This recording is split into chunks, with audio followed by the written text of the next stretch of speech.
Welcome back to the 12 Days of DFIRmas and welcome to Season 3. I'm your host, Amy Kazada. I'm excited to kick off this new season with someone who has shaped digital forensics in more ways than most people realize. To launch Season 3 in the best possible way, I'm joined by investigator, author, educator, musician, and all-around DFIR legend, Brett Shavers. So I really appreciate you being on.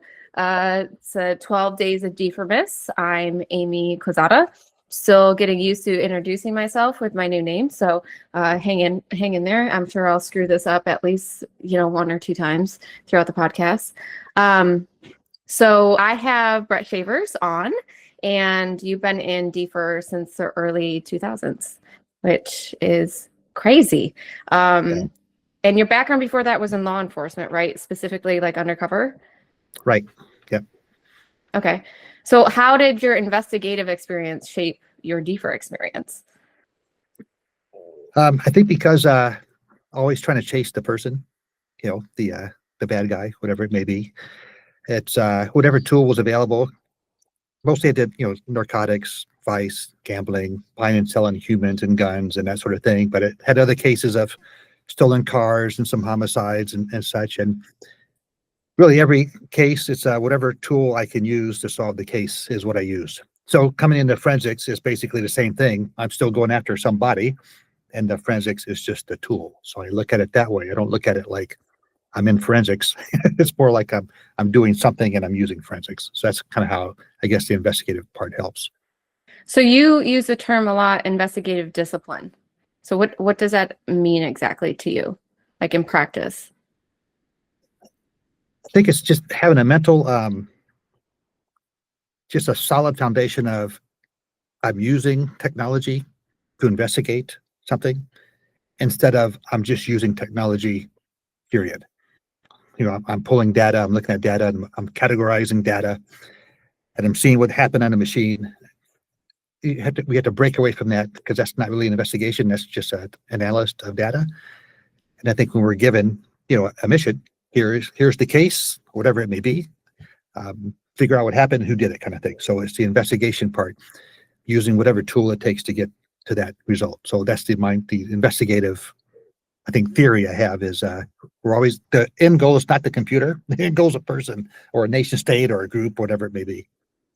So how do you teach that to somebody? Like if I have a student who's coming right out of college, who is within that school setting is just learning how to use a tool set or the different methodologies, how do you teach somebody an investigative mindset? That's a good question. And the funny thing is, in the early 2000s, I was given a workshop to a bunch of PhD academics who teach cybersecurity. And that was the exact question I was asked. And I didn't have the answer at the time. I think I even put that in my book, was I said, she said, are you saying that everyone needs to be a detective before doing this work? And I said, no. And then she said, well, it sounds like it. And I was thinking, well, you got to have the same skills. And she goes, well, how do we teach it if we don't have it ourselves or we haven't done it? And my answer over these years is learn the tech first. Obviously, you have to have that tech. Otherwise, you can't do the job at all. And the second part is you have to be inquisitive. And it's the education part of teaching someone to be curious who's not curious and enhancing people who are curious. And if you can't get that part, nothing else is going to follow. So I think that's the answer is you have to teach curiosity. You have to teach people how to think, the biases and, how to be curious. Where and even police officers have the same problem. I've stood on a corner with another officer and I've seen a crime happen across the street. And I run over, we make an arrest, and my partner's saying, what's going on? And I'm saying, well, there's a crime. And they didn't see it because they're not being inquisitive. They're not putting things together. So it takes experience, but it also takes I think a little nudge of here's some things to think about. Think this way, don't think that way. And that's how you kind of build that mindset. I think also I've seen a shift too, especially with Champlain College, is like they're building a lot of the CTS and getting students involved in CTS. And I think that is also a great way to kind of build that investigative mindset before actually going into real casework. Is just kind of like, how do I think through this problem set without just understanding how to just use the tool or rely on the tool? Right. Solve a lot of problems, and the more you solve, the better you get at solving real problems and bigger problems, right? Yeah. So you referenced your book. What books do you have out? The last one was a DFIR investigative mindset that came out sometime like a year or two ago or so. Another one's coming out next year. It's a kind of a volume 3. It's investigative strategies. So it's a uniquely written book that's been a pain to write because it's not like any other forensic book I've written or read before. That's like all So, of our projects that we do, right? You're like, oh, this is a yes, great idea. Then you're like, why did I do this? yeah, it's hard to. I think it's going to be a really useful book. It's written in a manner that you can see a lot of things differently, and it should be very helpful, useful and helpful. That's the 2 words. So you have the suspect behind the keyboard. Is that your first book? That was the first one.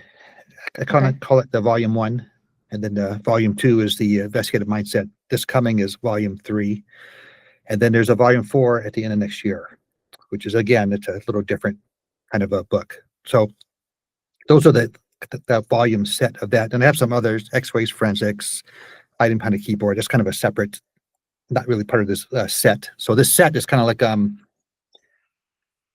I guess an overall set of how to be an investigator in this field. Using technology, things to look for, how to think. So 4-volume set should set pretty much any student on the right path of being able to be the Sherlock Holmes or people who've been doing this for a while who could get a hint that might save them a week or 2 or a month. And what they're doing, that's kind of the whole intention. Okay. Can you share one like a strategy that you discuss in the book? Just a strategy. It's Yeah, just like an example of what people can find in this book that you're releasing. It's more of the strategy is putting the whole case together. So it's a string of strategies of how a case develops and some things you can think about. So if you have a device in front of you, what are some ways you can handle that device? And here's a bunch of different options and some good points and bad points, and actually decision trees of what you can use for another device or another device. So it kind of gives you a principled instruction of what to think about how to handle this thing, because every device is different, right? So it's helpful to have tactical. If you go to an expensive class and they tell you if A happens, you push B. If this happens, you do C. And then when you go on site for something else, it's like, this wasn't part of my class. Which button do I push? So I'm trying to give the principles of you can handle many different situations with these strategies versus which button to push.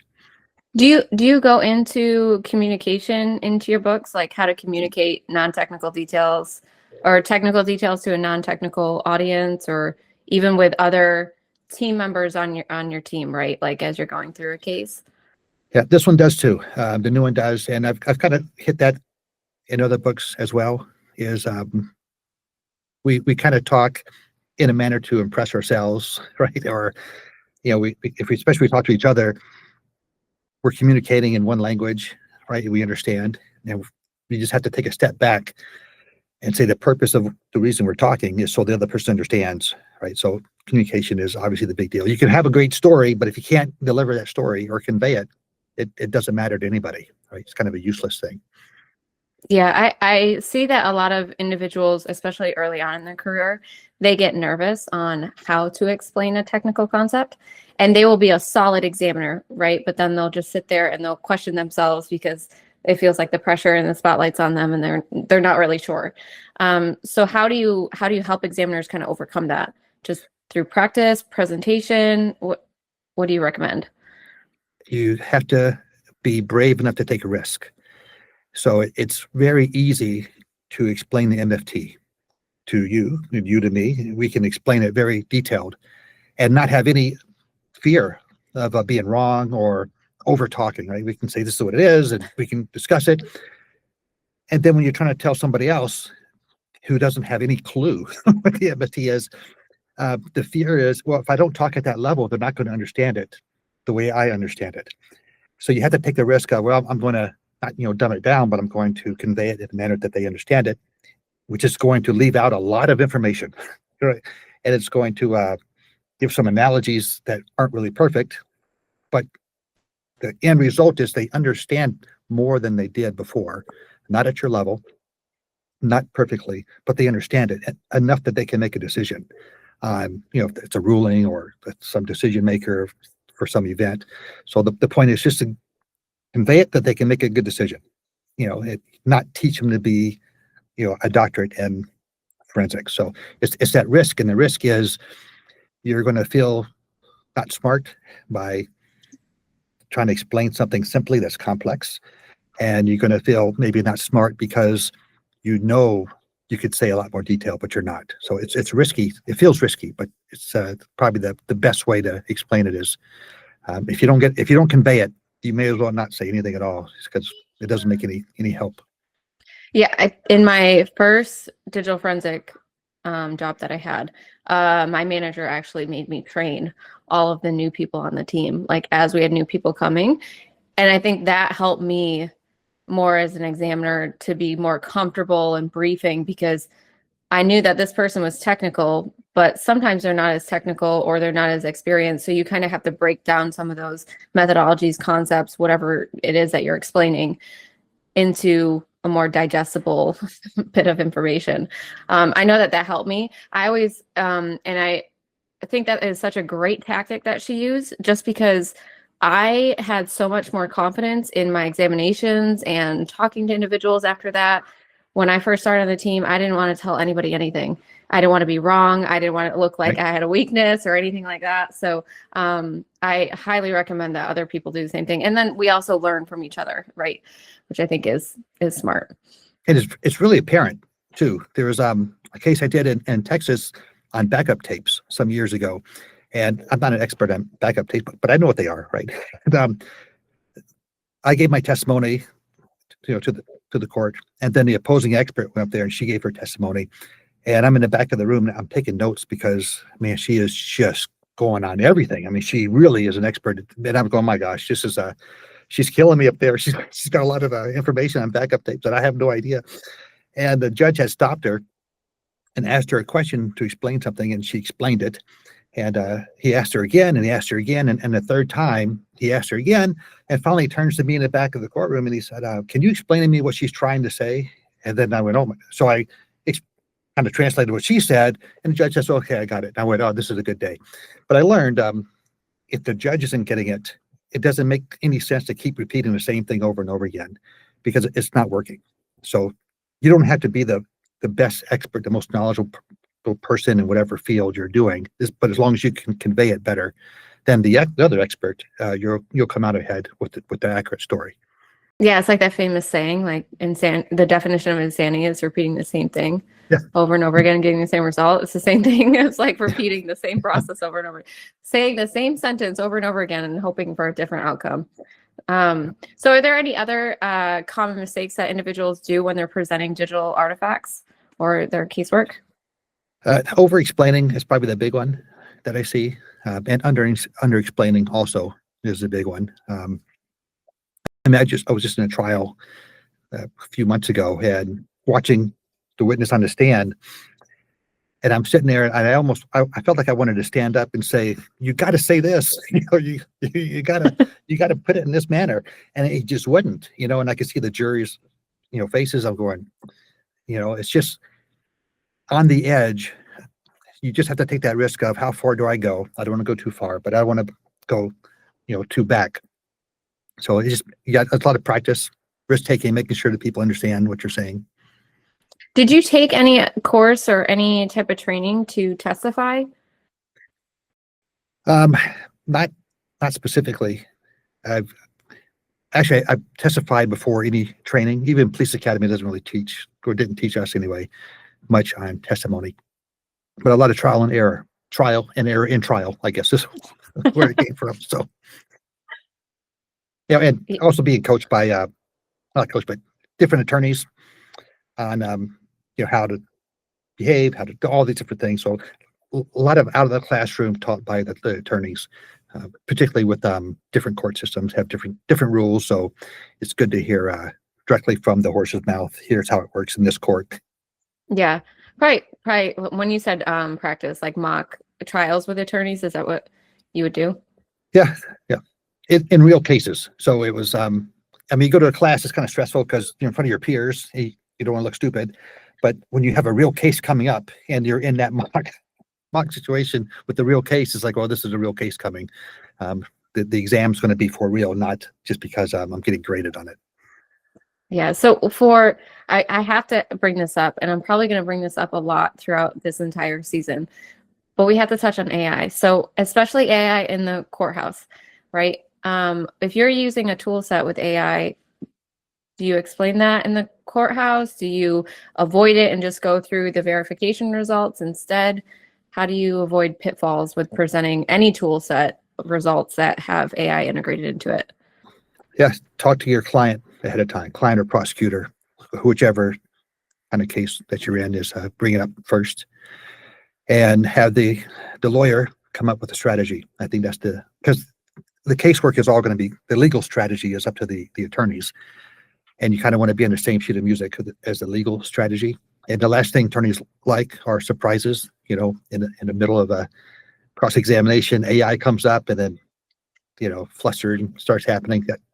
Just bring it up first, and then you can have a strategy with the attorney. And then court's really not going to be that difficult to say, this is the strategy, this is how we define it, describe it, how it was used, documented. And I don't think it's going to be a problem unless someone is not fully transparent. Have you had an experience in court using AI yet? No, I hope not to. That's I really don't want to, but it's going to come, because we're being forced AI upon us in tools and in the data itself. So it's going to be common. So how would you recommend training examiners, especially new ones in the field, or even seasoned ones, on tool sets that have AI integrated in? Learn AI, at least I've been experimenting with AI on a personal level and professional level, just to make sure I understand and I say AI as encompassing everything, LLMs, and all those things. When I say AI, it's everything. And I guess that's one thing for court is, if you're discussing an LLM, you can define that, define AI, define everything you're talking about first, and then discuss it in your testimony. But at least learn that part of it, ChatGPT, all the big names, and see how it works. So when you're asked, even in reports of how I understand it to work, it's always a different answer. Every time I ask it, it's a different answer. Those little things are pretty helpful to know. And then with your tools, you can kind of transpose. Well, I know that it always get a different answer, so that could affect my work too. So as long as you're aware, transparent, and not hiding what you don't know, but obviously being able to know something about AI. Yeah, and I guess if you're doing your job properly, right, you're verifying the results of whatever this tool is putting out, and going through that examination by hand, you shouldn't have a problem explaining that. That's why I wasn't sure what the approach was that most individuals are taking. Like, hey, I use this tool set and it has AI integrated in. Do you even talk about that in court, or you just avoid that and say, I went through this case and let's say this hard drive had X, Y, and Z on it, and I found X, Y, and Z using these methodologies, rather than even mentioning AI? Because I feel like a lot of people are saying, is it a repeatable process? Is it going to give you the same results every time? I know that is a big topic right now in our industry. I think it comes down to just like automated tools. If you do like a hash compare for CSAM, and you have however many images of CSAM, you're not going to just blindly export it to the report, not look at the report and submit it as evidence, because maybe there's a bunch of kangaroo pictures, not really, because how do you trust an automated process without looking at it? And AI is the same thing. AI puts out, here's your evidence or potential evidence. Well, you still have to look at it.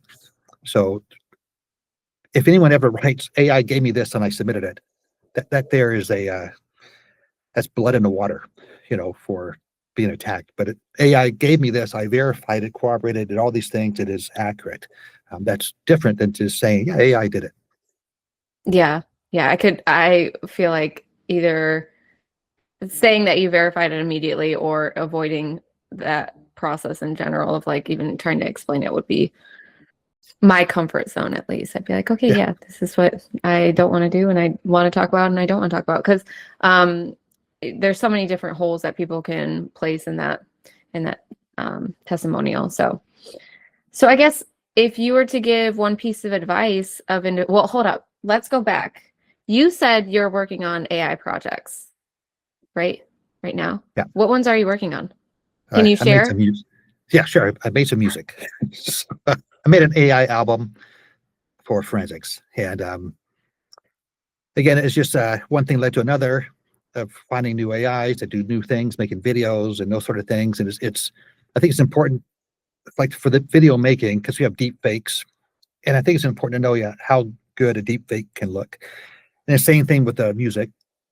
It's just it's a test of making music. So I did make a track of forensic songs, but also I'm testing other things with sound and music, where you can take someone's voice that's recorded online and you can have AI recreate that voice saying different words.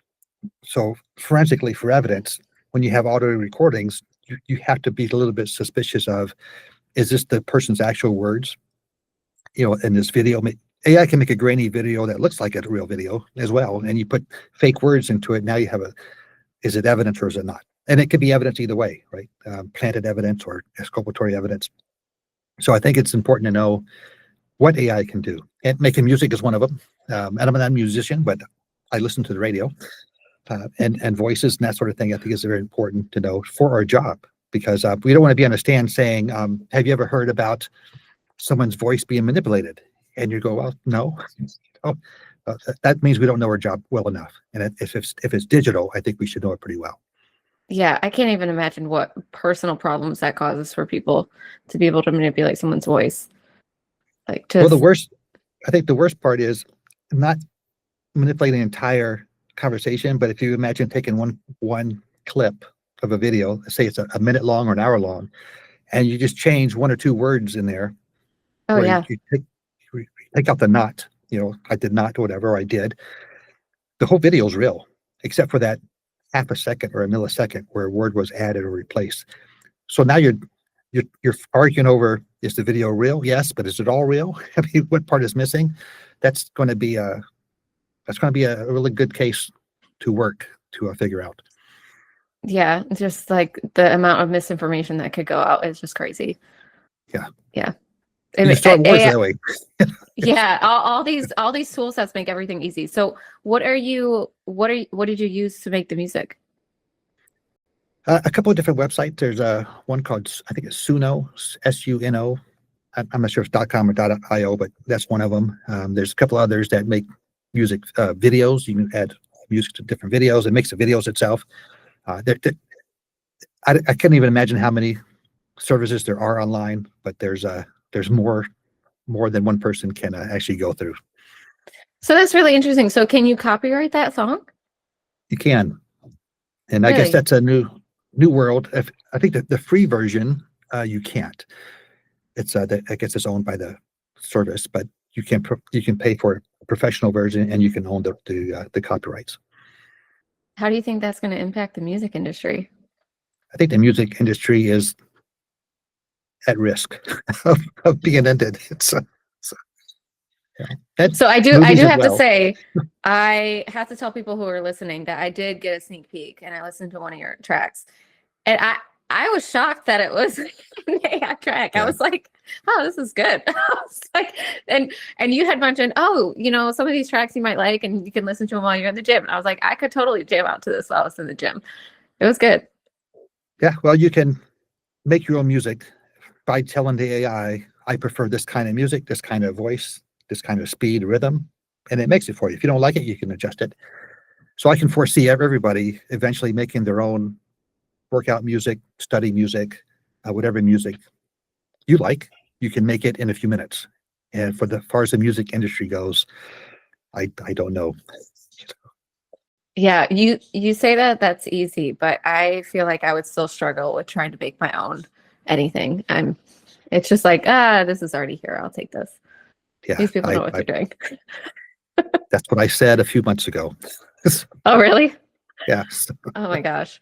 So, sliding right into this other question I was going to ask you is for individuals who are just starting out their career or even shifting into digital forensics, what would you recommend to them? What is the one piece of advice that you're like, man, I wish somebody told me this one thing?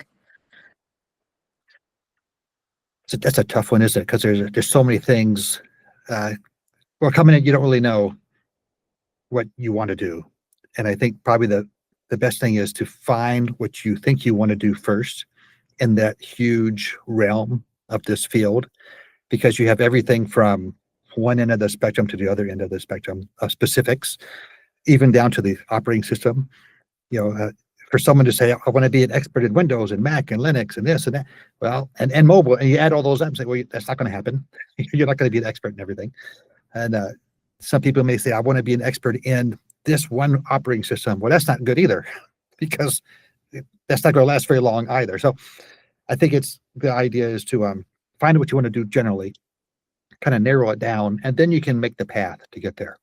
What school do I need? What training do I need? What tools fit for this? So not having that specific path, I think, is the problem. And as an example, I just gave a presentation at a college, and on the breaks, when the students came up to me and said, he's in his third year of the program and he's asking me questions, and I said, you're in the wrong program for what you want. I go, that's not this program. And I felt bad for him. I thought, well, you might as well finish it out, because you got a year left, but you picked the wrong program because you didn't know what he was going for. And I think that's probably something that actually there should be somebody given a class on. Here is the field. If you're this personality, you should look at this range. If you're in this personality, you should look at this. And that would probably solve 4 years of college being put in the wrong direction, getting the wrong job, that sort of thing. So that's probably the best information I could give is pick what you want to do first, and the path you can work out second. I see a lot of people in our age that they do their bachelor's in a very general topic, right? So I did mine in cybersecurity, and then I got a master's degree that was more specific. I think you need that, because especially right out of high school, I didn't know what I wanted to do or what the opportunities were that were out there. And then when I got exposed, right, to the real world, I was like, oh, okay, this is really interesting. I want to do this one thing. So now I'm going to dial into formal education that is just like a master's program just for this one thing. So I think that was super helpful. Expensive, but helpful. Yeah, and until there are set paths, it's going to be a risk. If you want to be a dentist, you look online, how do I be a dentist? You got to do these things, and then you become a dentist. If you want to get into this field, well, you can do this, you can do that, you can go there, you can go here. You don't need a school, you do anything, you can do it at home. It's like, what do I do? What's the best way? So until we get that medical path sort of thing of if I want to do forensics or if I want to do IR, this is the only way to do it. Until then, we are doing it this way. I actually like that there's so many different paths, though, that you can take. This field, I feel like, is endless in terms of different areas you can specialize in. It is, but I think that it's the getting into the door is the the path to get into that door is not really clear. I mean, you can get a degree in cybersecurity, but you're not going to be working in digital forensics, with a degree in cybersecurity. It's you might be doing something a little bit related, but you're not going to be doing that specifically for a while potentially, or maybe no degree at all, and you can go into it because you did all these other things. So you don't have that path just to get into the door. Yeah. Are you pro certification? I know some people are, they are or they're not. They feel one way or another about it. Well, how do I put it? I think I believe in getting degrees and certifications. You get them until you no longer need them, and then you don't get them anymore. I think that's the way I would look at it. So if you don't have experience, you got to put something down on paper, right? So absolutely, yeah. You get a lot of paper, but then there comes a point where you don't need that paper anymore. It's like I've had it a long time ago. I don't need all those things anymore because I've done. If you work a really good complex case, and I mean a really good complex case. You will learn more than you will in a month of training in any class or any certification, because you're going to go through the real stuff. And especially if you take it up to trial or in trial, the experience that you get there is going to be it's more than any certificate. So when someone comes to me and I got this certification or whatever, and then someone else is standing next to it, yeah, I did this case and I went through this trial, it was 2 weeks on the stand. My impression is that person absolutely knows more than the certification does.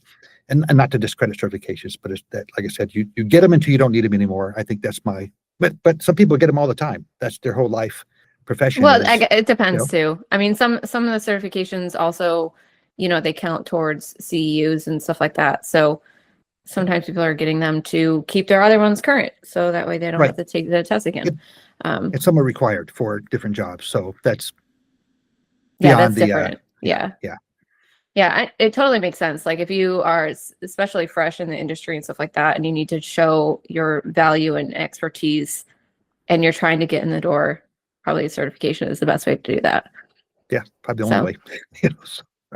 Yeah. Do you have one that you think is extremely valuable or a favorite?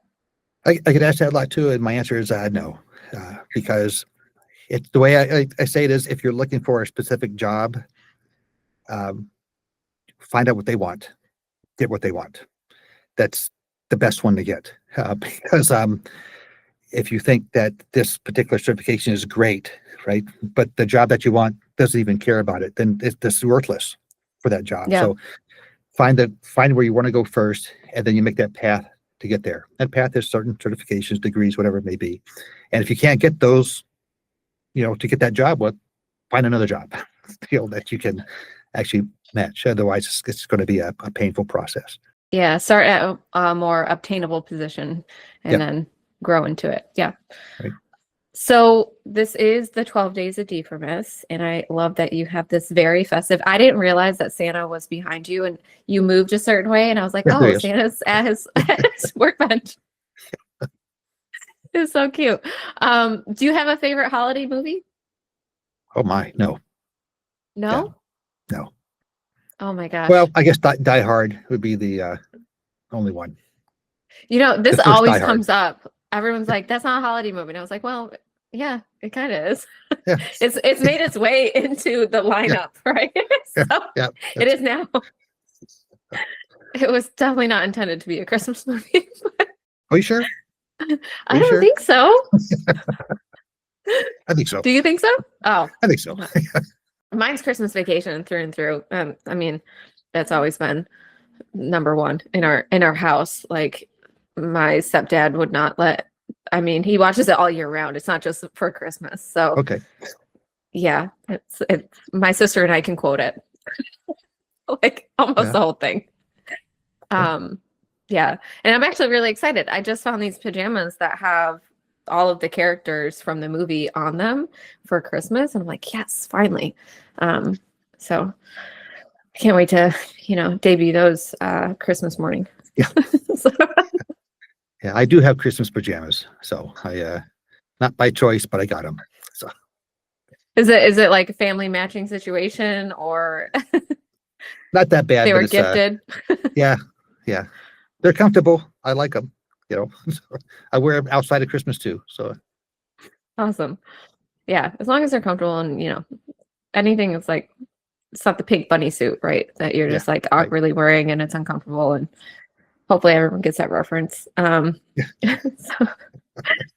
right. Well, thank you so much for being on the podcast. I really appreciate it. I'm going to link all of your books at the bottom of the show description so that people can find them easily. And then for the book that you're going to release, if we could get a release date, I'll put that in there as well. April. Okay. April. So we'll put that in there. When's the fourth volume being released? It's probably late quarter. Last quarter, maybe mid-year, but probably last quarter. And then more importantly, when is your album being released? A couple of days. Okay, good. So then we'll link that in the show notes too. All right. Well, thank you so much and happy holidays.